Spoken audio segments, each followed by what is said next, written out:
Happy new year সকলকে। আপনাদের সবার নতুন বছর কেমন কাটছে? আশা করি খুব ভালো কাটছে। আমরা গেছিলাম মামা বাড়িতে 1 জানুয়ারি পিকনিক করতে।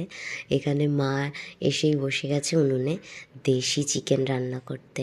প্রথমেই আলুগুলো ভেজে তুলে নিয়েছে, তারপরে এবার পেঁয়াজ ভেজে আর সব রকম শিলে বাটা মশলা দিয়ে, ধনে গুঁড়ো জিরে গুঁড়ো দিয়ে মশলা কষাচ্ছে। এবার দেশি চিকেনটা দিয়ে ভালো করে কষবে। আর এই যে মামা পুকুর থেকে মাছ ধরে নিয়ে এসছে।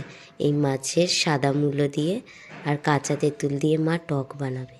এই কড়ায় দেশি চিকেন পড়ে গেল আর মা ভালো করে কষছে। দারুণ হয়েছিল রান্নাটা। নতুন বছর সবার ভালো কাটুক এই আশা করি। আমরা তো খুব মজা করে কাটালাম 1 জানুয়ারি, আর বাকি বছরটাও যেন সবার ভালো কাটুক, আমাদেরও ভালো কাটুক। কেমন লাগলো ব্লগটা আমাকে নিশ্চয়ই জানাবেন। ভালো করে উনুনের রান্না তো, দেশি চিকেন কষে নিয়ে এবার মা জল ঢেলে দিল।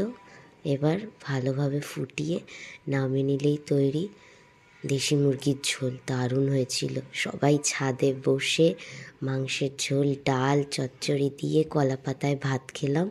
দারুণ আনন্দ করেছি। কেমন লাগলো জানাবেন।